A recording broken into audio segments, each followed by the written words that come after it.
ప్రియ దేవుని బిడ్డలారా, మన వాక్య భాగం యోబు గ్రంథం 14-15 అధ్యాయాలు. 14 అధ్యాయం మొదటి వచనం నుండి వినండి.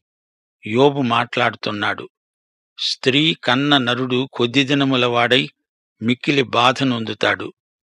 పువ్వు వికసించినట్లు వాడు పెరిగి వాడిపోతాడు.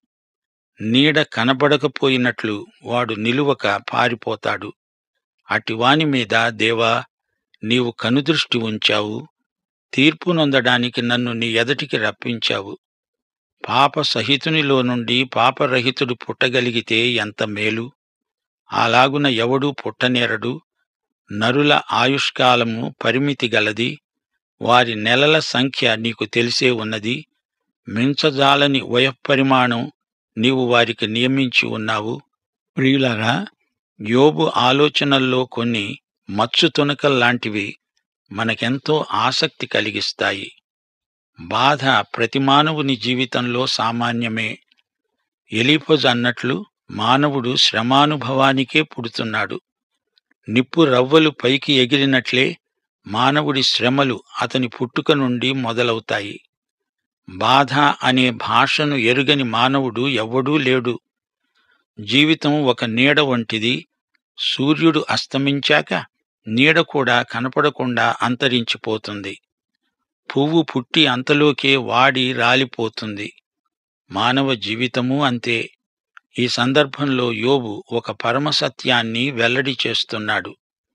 మనమంతా పుట్టుక చేత పాపులం. కీర్తన 51:5లో దావీదు ఇదే సత్యాన్ని మాట్లాడుతున్నాడు. నేను పాపములో పుట్టినవాడను, పాపములోనే నా తల్లి నన్ను గర్భమున ధరించింది. మనలను కన్న తల్లిదండ్రులు పాపులైనప్పుడు మనము పాపులము కామా? పాపికి పరిశుద్ధుడు పుడతాడా? అలా జరగదు. మానవుని జీవిత పరిణామం అంతా దేవుడు నియమించిందే. మానవుని జీవితం మితులకు లోనైనది. కీర్తనలు 23:4 దావీదు గానం చేశాడు. గాఢాంధకారపు లోయలో నేను సంచరించినా ఏ అపాయానికి భయపడను. అంటే దావీదు వెలిబుచ్చిన భావమేమిటి? తాను చనిపోవడం విషయం కాదిది. మరణశయ్య మీది మాటలు కావివి. మానవుడు పుట్టింది మొదలుకొని గాఢాంధకారపు మరణ లోయలోనే ప్రయాణిస్తుంటాడు.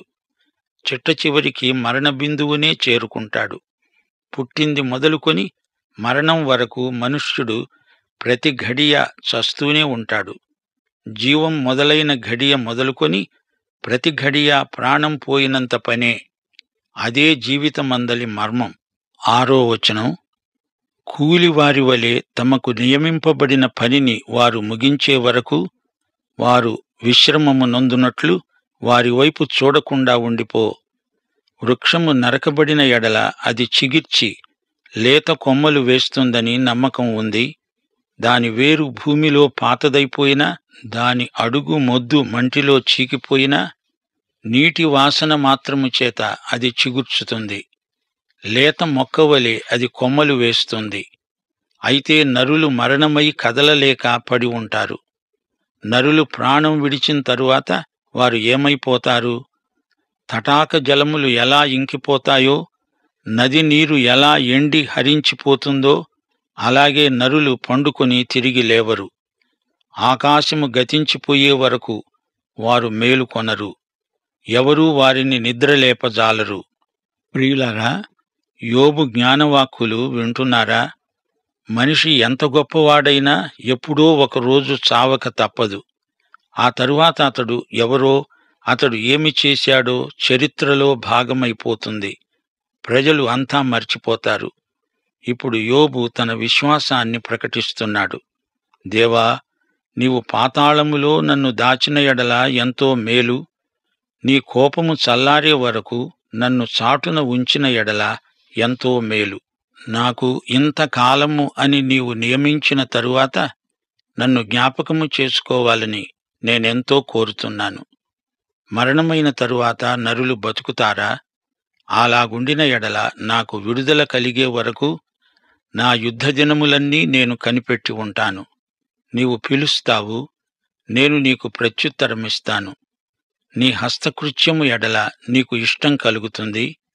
అయితే ఇప్పుడు నీవు నా అడుగుజాడలను లెక్కపెడుతున్నావు. నా పాపాన్ని నీవు సహించలేకపోతున్నావు. నా అతిక్రమము సంచిలో ముద్రించబడి ఉన్నది. నేను చేసిన దోషాన్ని భద్రంగా ఉంచావు. పర్వతమైనా పడిపోయి నాశనమవుతుంది, కొండ అయినా దాని స్థానం తప్పుతుంది. ప్రియులారా, యోబు అడిగే ప్రశ్నలు నాటి నుండి నేటి వరకు సర్వసాధారణమైనవి. చచ్చిన మనిషి తిరిగి బతుకుతాడా? చనిపోతూ యోబు అంటున్నాడు, దేవుడు నన్ను పిలుస్తాడు, నేను పలుకుతాను. మరణం అంతం కాదు, అదొక కొత్త ఆరంభం. దేవుడు మాట్లాడతాడు. యోబు గ్రంథం 19వ అధ్యాయం 25 నుండి 27వ వచనం వరకు. నా విమోచకుడు సజీవుడు, తరువాత ఆయన భూమి మీద నిలుస్తాడు. నా చర్మం చీకిపోయిన తరువాత శరీరముతో నేను దేవుణ్ణి చూస్తాను. నా మటుకు నేనే చూస్తాను, మరి ఎవరూ కాదు. నేనే కన్నులార ఆయనను చూస్తాను. ఈ అధ్యాయమంతా మరణాన్ని గురించిన యోబు ప్రవచన దర్శనం. ఈ అధ్యాయం మొత్తం మా శ్రోతలు మరొకసారి చదవాలని కోరుతున్నాము. 19వ వచనం. జలము రాళ్లను అరగదీస్తుంది, దాని ప్రవాహము భూమి యొక్క ధూళిని కొట్టుకొని పోతుంది. నీవైతే నరుల ఆశను భంగపరుస్తున్నావు. నీవు ఎల్లప్పుడూ వారిని గెలుస్తున్నావు గనుక వారు గతించిపోతారు. నీవు వారికి ముఖవికారము కలుగజేసి వారిని వెళ్ళగొడుతున్నావు. వారి కుమారులు ఒకవేళ ఘనత వహించినా అది వారికి తెలియదు. వారు ఒకవేళ అణిగిపోయినా అట్టి గతి వారికి పట్టిందని వారు గ్రహించరు. తమ మట్టుకు తామే శరీరమందు నొప్పి నొందుతారు. తమ మట్టుకు తామే ప్రాణమునందు దుఃఖపడతారు. ప్రియులారా, యోబు పరిస్థితిని మనం సానుభూతితో అర్థం చేసుకోవాలి. విశ్వాసికి వచ్చే శ్రమలన్నీ విశ్వాస పరీక్షలే. యోబు 23వ అధ్యాయం 10వ వచనంలో అతడే స్వయంగా సాక్ష్యం పలికాడు. నేను నడిచే మార్గము ఆయనకు తెలుసు. ఆయన నన్ను శోధించిన తరువాత నేను సువర్ణము వలె కనపడతాను. అంటే నాకు సంభవించిందంతా, అందలి ప్రతి వివరము నా దేవునికి తెలుసు. యోబు అంటున్న ఈ మాటకు రోమాపత్రిక 8వ అధ్యాయం 28వ వచనంలో పౌలు చెప్పింది జత చేసి చూడండి. దేవుణ్ణి ప్రేమించేవారికి, అనగా ఆయన సంకల్పము చొప్పున పిలువబడిన వారికి సమస్తము వారి మేలుకే సమకూడి జరుగుతుంది. అంటే నాకు సంభవించిందంతా నా పట్ల దేవుని సంకల్ప ప్రణాళికలో భాగమే.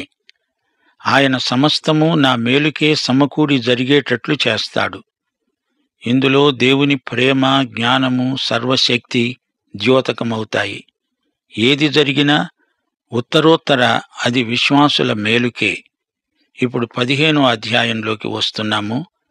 తేమానీయుడైన ఎలీఫజు మాట్లాడుతున్నాడు. 15వ అధ్యాయం 2వ వచనం నుండి. జ్ఞానము గలవాడు నిరర్ధకమైన తెలివితో ప్రత్యుత్తరమియ్యవచ్చునా? తూర్పుగాలితో తన కడుపు నింపుకొనవచ్చునా? వ్యర్థ సంభాషణల చేత వ్యాజ్యమాడవచ్చునా? నీవు భయభక్తులను వ్యర్థం చేస్తున్నావు. దేవుని గూర్చిన ధ్యానాన్ని హీనపరుస్తున్నావు. నీ మాటల వలన నీ పాపం తెలిసిపోతోంది. వంచకుల పలుకులే నీవు పలుకుతున్నావు. ప్రియమైన దేవుని బిడ్డలారా, యోబు స్నేహితులు చేస్తున్న ఉపన్యాసాల తీరు గమనించారా? ప్రతి ఒక్కరికీ యోబు జవాబు చెప్తున్నాడు. ఇది వీరి ఉపన్యాసాల వలయంలో 2వ విడత. ఎలీఫజు ఆధ్యాత్మికవాది, ఆత్మాశ్రయ బోధకుడు. తన దర్శనాన్ని, స్వప్నాన్ని ఆధారం చేసుకుని మాట్లాడతాడు. కేవలం నీ సొంత అనుభవం మీద ఆధారపడిన వేదాంతం చాలా ప్రమాదకరం. మనుషుల అనుభవాలు అనేక విధాలు, కాని సత్యం ఒక్కటే, అదే దేవుని వాక్కు. దేవుని వాక్యంతో సరిపడని అనుభవాలు విశ్వాసులను పెడతోవ పట్టిస్తాయి. ఎలీఫజు యోబును విమర్శిస్తున్నాడు. యోబు మాటలు వ్యర్థమైనవి అంటున్నాడు. యోబు సాక్ష్యానికి అతడు విలువ ఇవ్వటం లేదు. 6వ వచనం. ఎలీఫజు అంటున్నాడు, యోబు, నేను కాదు, నీ మాటలే నీ దోషాన్ని స్థాపిస్తున్నాయి. నీ పెదవులే నీ మీద సాక్ష్యం పలుకుతున్నాయి. మొదట పుట్టిన పురుషుడవు నీవేనా? నీవు పర్వతాలకు ముందుగా పుట్టినవాడవా? దేవుని ఆలోచన సభలో చేరావా? మేము ఎరుగనిది నీవేమి ఎరుగుదువు? మేము గ్రహింపనిది నీవేమి గ్రహించగలవు? చాలా వయస్సు మీరిన పురుషులు, నెరసిన వెంట్రుకలు గలవారు మాలో ఉన్నారు. నీ తండ్రి కంటే వారు చాలా పెద్దవారు. దేవుడు సెలవిచ్చిన ఆదరణ నీకు తేలికగా ఉన్నదా? ఇట్లు నీతో మృదువుగా మాట్లాడిన వాక్యము తేలికగా ఉన్నదా? యోబు, నీవు తెలివిమాలిన వాడివి అంటున్నాడు ఎలీఫజు. యోబుకు ఈ ముగ్గురు స్నేహితుల వలన ఎట్టి ఆదరణ కలగలేదు. ఎలీఫజు తన ఇద్దరు సహబోధకులను సమర్థిస్తున్నాడు. యోబు, నీ హృదయము ఎందుకు కుంగిపోయింది? నీ కన్నులు ఎర్రబారినవి ఎందుకు? దేవుని మీద ఆగ్రహపడతావా? శుద్ధుడు అవడానికి నరుడు ఏపాటివాడు? నిర్దోషి అవడానికి స్త్రీకి పుట్టినవాడు ఏపాటివాడు? అవును, మనుష్యులందరూ పాపులు. కాని ఎలీఫజు, బిల్దదు, జోఫరు ఈ ముగ్గురూ కలిసి యోబును ఘోర పాపిగా చిత్రీకరిస్తున్నారు. ఆ పాపాన్ని ఒప్పుకో అంటున్నారు. యోబు, ఆలోచించు. ఆయన తన దూతలయందు నమ్మిక ఉంచడు. ఆకాశ వైశాల్యము ఆయన దృష్టికి పవిత్రము కాదు. అట్లుండగా హేయుడు, చెడినవాడు, నీళ్లు త్రాగినట్లు దుష్క్రియలు చేసేవాడు మరీ అపవిత్రుడు కదా. విశ్వాసులారా, ఎలీఫజు చెప్పిన మాట వాస్తవమే. యేసుక్రీస్తు శిలువపై మరణించినప్పుడు ఆయన మానవత అంతటినీ విమోచించాడు. అంతేకాదు, ఆయన సంకల్పమందు నూతన ఆకాశము, నూతన భూమి కలుగనై ఉన్నాయి. ప్రస్తుత ఆకాశం కూడా ఆయన దృష్టిలో పవిత్రము కాదు. ఎలీఫజు ఇంకా మాట్లాడుతున్నాడు. 20వ వచనం, తన జీవితకాలమంతా దుష్టుడు బాధ నొందుతాడు. హింసకునికి ఏర్పడిన సంవత్సరములన్నీ అతడు బాధ నొందుతాడు. యోబు, నీవు చేసిన పాపానికే నీకు ఈ శిక్ష ప్రాప్తించింది. అందుకే పరిస్థితులు నీకు వ్యతిరేకమయ్యాయి. నీ క్షేమము, భద్రత అంతరించాయి. నీకు ఆహారమే కరువైపోయింది. అంధకార దినము నీకు సమీపించింది. ప్రియమైన దేవుని బిడ్డలారా, ఎలీఫజు ధోరణి విచిత్రంగా ధ్వనిస్తోంది గదూ. ఇతనికి కొన్ని సత్యాలు తెలుసు, కాని వాటిని అన్వయించటం తెలియదు. యోబు విషయంలో వీరు చేసిన నిర్ధారణ తప్పు. యోబు స్నేహితుడు ఇంకా ప్రసంగిస్తూ అన్నాడు, శ్రమ, వేదన నిన్ను బెదిరిస్తున్నాయి. నీవు దేవుణ్ణి ధిక్కరించి మాట్లాడుతున్నావు. నీవు మూర్ఖుడివి. అందుకే నీ భాగ్యమంతా పోయింది. నీ ఆస్తి నిలువలేదు. నీ సస్యసంపద పాడైపోయింది. దేవుని నోటి ఊపిరి నిన్ను నాశనం చేస్తుంది. నీవు మోసపోయావు. ద్రాక్ష చెట్టు పిందెలు రాల్చినట్లు దేవుడు నిన్ను రాలగొడుతున్నాడు. ఒలీవ చెట్టు పువ్వులాగా నీవు రాలిపడ్డావు. భక్తిహీనుల కుటుంబము నిస్సంతువవుతుంది. నీలాంటి లంచగొండుల గుడారాలు కాల్చివేయబడతాయి. వారు దుష్కార్యాన్ని గర్భమును ధరించి పాపమును కంటారు. వారి కడుపున కపటము పుడుతుంది. ఈ విధంగా ఎలీఫజు యోబును ఆడిపోసుకుంటున్నాడు. ముగ్గురు స్నేహితులు కలిసి యోబును తీవ్రంగా విమర్శించారు. ఎలీఫజు చెప్పిందే మళ్లీ చెప్తున్నాడు. యోబు మూర్ఖుడు, పొగరుబోతు, అహంకారి, రహస్యంలో ఎన్నెన్నో పాపాలు చేశాడు అంటున్నాడు. యోబు మాటలకు అతడు విలువ ఇవ్వటం లేదు. పూర్వీకులు చెప్పిన మాటలు యోబు వినిపించుకోవటం లేదు అంటున్నాడు. ఎలీఫజు దృష్టిలో తన మాటలు దేవుని మాటలతో సమానం. ఎలీఫజు యోబుకు తీర్పరిగా వ్యవహరిస్తున్నాడు. అసలే యోబు బాధలో ఉన్నాడు. అతనికి ఇప్పుడు ఆదరణ కావాలి. ఈ వేదాంతులు అధిక ప్రసంగాలు చేస్తున్నారు. యోబును మానసికంగా చిత్రహింస చేస్తున్నారు. యోబు సమస్యలకు వీరు పరిష్కారం సూచించలేకపోయారు. ఎలీఫజు అంచనా ప్రకారం యోబు పాపం చేశాడు గనుక బాధలు అతని మీదికి వచ్చాయి. ఎలీఫజు అంటాడు, యోబు, నీవు దేవుని వద్దకే పో, నీ పాపాలు ఒప్పుకో. యోబు అంటున్నాడు, నీ వేదాంతం చాలించు, నేను అపరాధిని కాను, నీతిమంతుణ్ణి. ఆ తరువాత బిల్దదు ఇతడంటాడు, యోబు తాను పాపినని ఒప్పుకోవటం లేదు, అందుకే అతడింకా బాధపడుతున్నాడు. బిల్దదు అంటాడు, యోబు, ఎంతకాలము నీవిలా బాధపడతావు? ఎందుకు నీకీ మొండితనం? దానికి యోబు చెప్తాడు, నేనే దేవుణ్ణి అడుగుతాను, నా పాపము ఏమిటి? నన్నెందుకు బాధ పెడుతున్నావు?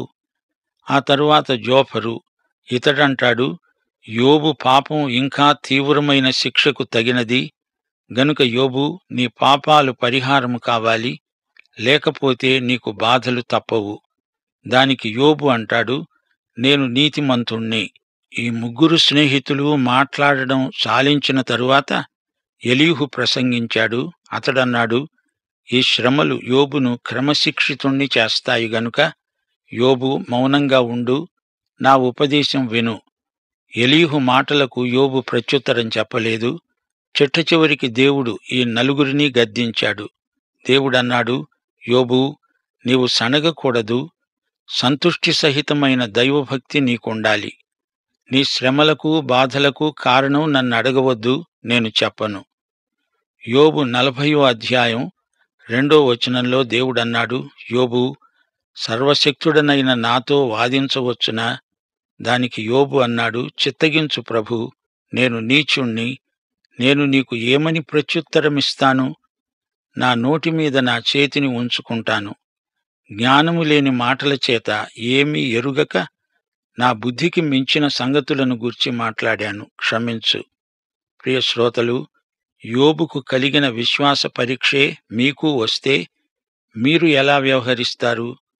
సోదరీ సోదరులారా, అతి బాధలో ఉన్నప్పుడు యోబు ఏమేమో మాట్లాడాడు, దేవుణ్ణి నిందించాడు, గాని దేవుడు అతని మాటలు వినిపించుకోలేదు.